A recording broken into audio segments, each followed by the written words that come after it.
You are part of the new self-hating Jew. You're what do you mean bad self-hating Jew? What do you mean self-hating Jew? You are a Jew who is anti-Israel.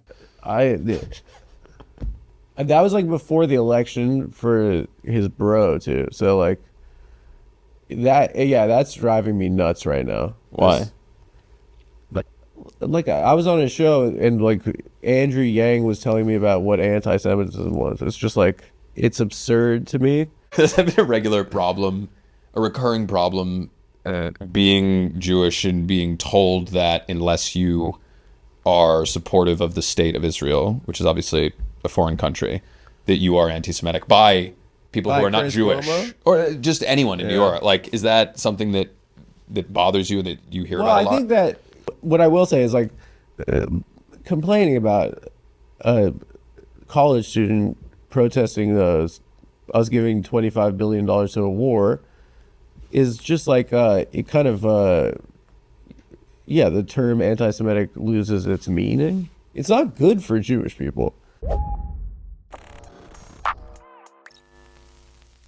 You just watched a clip from Mediaite's interview with Adam Friedland where he responds to Chris Cuomo, who's not Jewish, mind you, say that he is a bad Jew because he opposes Israel, a country that is currently doing a genocide. Now, additionally, Ritchie Torres, who's also not Jewish, accused Adam Friedland of trying to justify anti-Semitism because Adam dared to try to explain to him how Israel's claim that they represent all Jewish people while it carries out a genocide is fostering anti-Semitism. But I mean, it just goes to show you the lengths that these genocide deniers are willing to go to shut down criticism of Israel. If you're not Jewish, then you're anti-Semitic for opposing Israel's genocide. But if you are Jewish, well, then you're a bad Jew for opposing Israel's genocide. There's no winning. You have to support Israel. Otherwise, they think that you are morally bankrupt, which is ironic. But no matter how hard they try to deflect, it is not going to change the reality that this is indeed a genocide, and more people can see that. And as Omar El-Akkad put it, one day when it's safe, when there's no personal downside to calling a thing what it is, when it's too late to hold anyone accountable,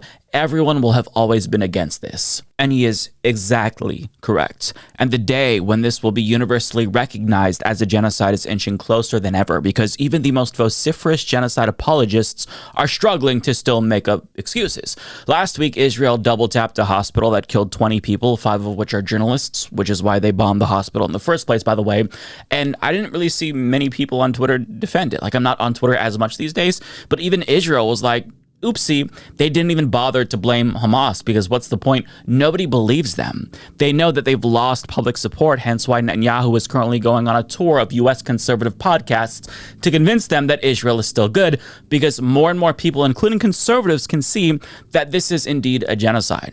Individuals like David Pakman, who criticized Rashida Tlaib for blaming Israel for attacking a hospital, have remained silent 35 hospital bombings later, because why even bother correcting the record even though you demanded the same from a member of Congress? Because it was never about the objective truth or accuracy. It was always about downplaying the barbarity of the genocidal Israeli regime. But as time ticks on, the crimes that Israel is committing is piling up, and it is getting harder and harder and harder to run cover for Israel's genocide. And more people are waking up. On August 31st, another 63 Palestinians were murdered by the IDF, including 32 aid seekers. What's the excuse this time? Hamas? Didn't actually happen? You don't see a lot of excuses because there's just no amount of bullshit that you can shovel towards us that is going to get us to accept that what's happening is justified in any way, shape, or form. But like, the reason why the propaganda never worked in the first place is because we can see what's happening with our own eyes. And let's just say, like, for argument's sake, that they said, oh, well, it didn't actually happen. This is being blown out of proportion by the Palestinian journalists. Okay, well, if there's uncertainty and you don't trust the Palestinian journalists, why not allow Western journalists in? Even the New York Times acknowledges the need for that, an outlet that has done everything that they possibly can to sanitize Israel's atrocities. But I mean, Israel won't let that happen because it's so much harder to conceal or obscure the truth if you allow people in to see what's going on. And so even though there's no shortage of people making up excuses for Israel, we've seen this shift towards just stopping the truth from getting out. That's why you see them doubling down on censorship, both Israel and Trump's administration, because if more people see what's happening, there's going to be less people supporting what Israel is doing. And it's not just that they're stopping journalists from getting in. Israel is even preventing U.S. senators from getting into Gaza to see what's happening. Both Jeff Merkley and Chris Van Hollen tried to get into Gaza, but they were denied access from Israel. Jeff and I wanted to go into Gaza to see firsthand the destruction, which we've seen in photographs and by eyewitness testimony. But we were denied that opportunity to go in on the ground. We are really hoping for the opportunity to fly over Gaza, to be able to witness firsthand exactly the scale of destruction in Gaza. So far, we've not been able to go. People are starving. And anybody who tells you that people are not starving in Gaza is lying to you. And it's outrageous that the United States of America at the UN was the country that voted no on a resolution saying that we need to end man-made starvation in Gaza.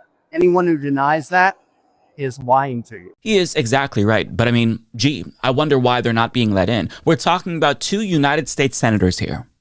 Now, Israel will say it's because it's unsafe, but that hasn't stopped journalists and politicians from visiting other war zones in Ukraine and elsewhere with the guarantee of safety from the military. But the answer to 2 U.S. senators entering Gaza is no from a country that's supposed to be our #1 ally. Make it make sense. Even Bukele, the dictator of El Salvador, gave Chris Van Hollen access to Abrigo Garcia when he showed up and demanded to see him. But that courtesy isn't being afforded to us by the only democracy in the Middle East. That's pretty suspicious, is it not? And again, we know why they won't let anyone in. It's because the scale of destruction is truly incomprehensible. All of Gaza has been leveled. Israel is bombing rubble at this point and rebombing rubble at this point. And Senator Van Hollen actually did get a tiny glimpse of it from Egypt, and even that was enough to shake him to his core. So we're here on the Egyptian side of the Rafah Gate, looking over into Gaza, the Rafah city of Gaza, and it has been absolutely leveled. It is just a pile of rubble. I've never seen this kind of devastation. We see those aerial photographs that show that before and after shots, Rafah city before the bombardment and the explosions, and the after shots, we see them from the sky. Here we can see them with our own eyes and of course with the binoculars, and it is absolutely gone. A city that was here when I came in January of 2024 is now gone. The whole city, just a pile of rubble. That's the kind of devastation that we're witnessing here. And that right there is why they won't let him in. Because if it looks that bad from the outside and through aerial shots, you know what looks even worse on the ground. But as bad as it looks, you just can't see the effects of forced starvation and famine from afar. And that's what Israel is currently really trying to keep under wraps. And they're going out of their way to lie to U.S. senators about the gravity of the situation so they can keep doing what they're doing. And their lies are so transparent, it was enough for Senator Jeff Merkley to call it straight up propaganda after he was briefed by Israel about the situation on the ground in Gaza. We were just in a briefing that was presented here at Kerem Shalom Crossing, in which the briefing was designed to tell us everything that we would like to hear about the best organized process for getting aid into Gaza. No mention of any obstructions or frustrations. Unfortunately, it didn't reflect reality at all, and that makes it just extremely difficult to listen to what essentially amounted to pure propaganda. Major credit to Senators Van Hollen and Merkley for doing what should have been done a really long time ago. I do hope that more lawmakers follow in their footsteps, but I've got to say, it is so incredibly ominous to know that Israel is doing everything they possibly can to conceal the fact that they're committing a modern-day Holocaust. And it's not like I'm surprised that they're doing that because they've been doing this, but like to go back to that video of Senator Van Hollen looking into Rafah from Egypt, like it's haunting to know that history is unfolding over that border and you can see it and we're all powerless to stop it. It just is something that can't leave my mind. We know that at least 330 people have died due to starvation, including 120 children. And we know that hundreds of thousands of civilians have died. Many of them we're not going to even know about because they're buried under rubble, and Gaza can't even keep track of the casualties at this point. So we're going to learn the full extent of this with time, but that's going to take decades possibly. We just know that hundreds of thousands of people have been murdered, purposefully so, by this government. And what's happening now is inconceivable because it's not over. Like, we can't talk about this in a passive sense. We can't say, oh, this Holocaust did happen. It's happening right now. And as I record this, there are people suffering. People like Rasha Abu Jalal, a journalist who came to the realization that there's really nothing left for her to do and nowhere left for her to go, as somebody who has been reporting on Israel's war crimes in Gaza since the beginning. She's currently staying at a tent in Gaza City near her demolished home after being forced to leave her home and flee to the south, where she moved multiple times after that. But she's now being told to head south again, where she knows she's still not going to be safe. And in an op-ed for Dropsite News, she writes, "I no longer have the strength to make the right decisions. There are no right decisions to make. I have surrendered to an unknown fate." And this is what so many Palestinians are dealing with. One woman told a reporter in a video that we watched a couple of months ago that she wishes Israel would just nuke them and put them all out of their misery because she can't take it anymore. And that comment really stuck with me because to reach that point, the level of prolonged suffering you'd have to have been subjected to is inconceivable. Like, we actually cannot fathom that much suffering as human beings unless it happens to us. And it's worse knowing that there's no end in sight. And this has gone on now for so long that the propaganda and the spin simply isn't enough to placate the people around the world who have been waking up. Individuals who didn't care or who were denying it at first are slowly but surely realizing that this is exactly what they feared it was or denied that it was. And to go back to Omar El-Akkad's comments, the day when everyone will claim that they were always against this is so much closer than ever before, especially because, as Common Dreams reports, quote, "The International Association of Genocide Scholars has passed a 3-page resolution that outlines a wide range of Israeli actions that it says constitute genocide, including deliberate attacks against civilians, starvation, deprivation of humanitarian aid, sexual violence, and forced displacement of the population. In addition to the actions of the Israeli military, the resolution also references statements by high-level Israeli government officials as proof of genocidal intent. Specifically, the resolution cites Israeli government leaders, war cabinet ministers, and senior army officers who have made explicit statements of intent to destroy, characterizing Palestinians in Gaza as a whole as enemies and human animals, and stating the intention of inflicting maximum damage on Gaza, flattening Gaza, and turning Gaza into hell. The scholars also note Israeli official support for a plan floated by U.S. President Donald Trump to expel all Palestinians from Gaza, which they contend amounts to ethnic cleansing. The resolution, which passed with the support of 86% of IAGS members who voted on it, concludes by calling on the Israeli government to stop all genocidal actions in Gaza, comply with the provisional measures orders issued earlier this year by the International Court of Justice, and support a process of repair and transitional justice that will afford democracy, freedom, dignity, and security for all people of Gaza. And by the way, they are saying that this meets the legal definition of genocide. So when individuals like Bernie Sanders are reluctant to use the G word because that's a legal term, he can now safely use the G word and call it what he knows it is.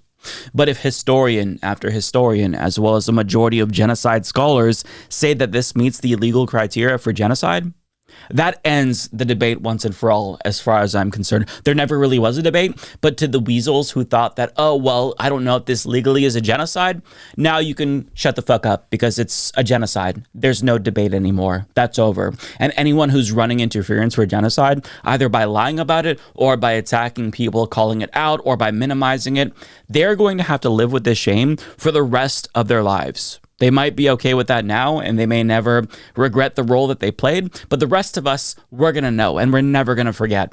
And the fact that we have so many people defending the indefensible, that to me is mind-blowing. Like, it will never not astonish me. We are witnessing the same thing. We all see what's happening, and yet there's people trying to debate what's really happening as if it's not obvious. And as bad faith as it may be for anyone to look at the crimes against humanity that we're all witnessing and say that it's not that bad or not really happening or that there's a good justification for it, that has truly shaken my faith in humanity. The fact that we have to plead with people to recognize this for what it is and to just fucking care and to beg our government to stop participating in it and being complicit with it, That has truly radicalized me to an extent I never thought was possible. And I know that I'm not alone. But what matters the most right now is putting an end to the genocide. And that needs to be priority number one. And it has to be done by any means necessary. But when it's finally over, and when truth and reconciliation comes one day, we are not going to let the genocide apologists who lied on behalf of Israel get away with the lies that they told in service of this genocide.